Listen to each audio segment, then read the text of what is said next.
kita jumpa lagi di review pembelajaran kita pada bab ini, yaitu interaksi makhluk hidup dengan lingkungannya. Nah, apa saja materi kita pada hari ini? Yang pertama, kita harus tahu dengan konsep lingkungan. Yang kedua adalah hal-hal yang ditemukan dalam suatu lingkungan. Nah, Bapak sudah menjelaskan bahwasannya lingkungan itu berasal dari kata environment, yang berarti memiliki makna secara keseluruhannya itu adalah segala sesuatu yang berada di luar individu. Ya, segala sesuatu yang berada di luar individu itu disebut dengan lingkungan. Nah, apa bedanya interaksi dengan ekosistem? Kalau interaksi itu adalah hubungan timbal balik antar makhluk hidup, baik itu dengan makhluk hidup ataupun dengan lingkungannya. Sementara ekosistem itu adalah interaksi antara organisme dengan lingkungannya. Itu perbedaannya. Yang kedua, komponen utama dalam lingkungan. Komponen utama dalam lingkungan itu ada komponen biotik dan komponen abiotik.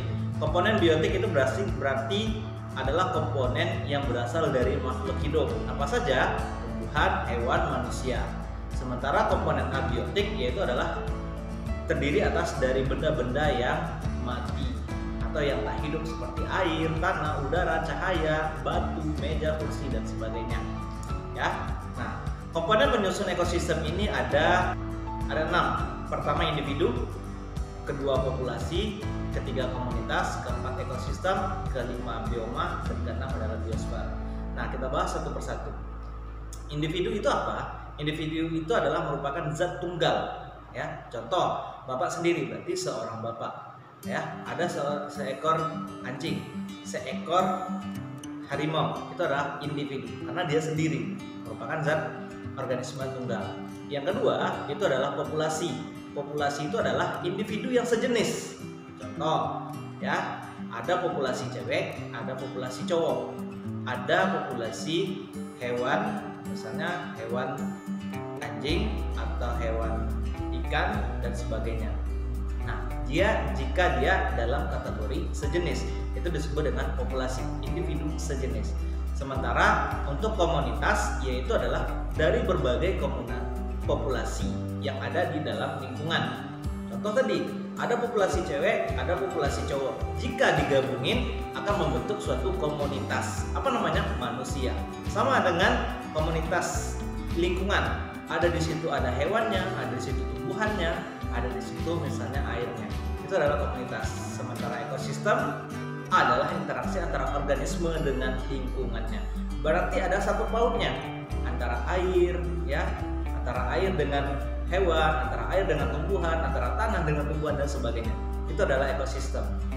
Sementara bioma itu adalah kelompok hewan dan tumbuhan yang tinggal di suatu lokasi geografis tertentu. Contohnya di gurun, ya, padang pasir, ya.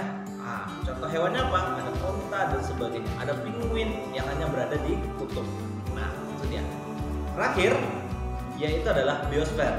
Biosfer itu adalah kumpulan semua ekosistem yang ada di muka bumi ini, baik itu di darat, di udara, maupun di laut. Jika dikumpulkan semuanya itu disebut dengan biosfer atau bumi, ya.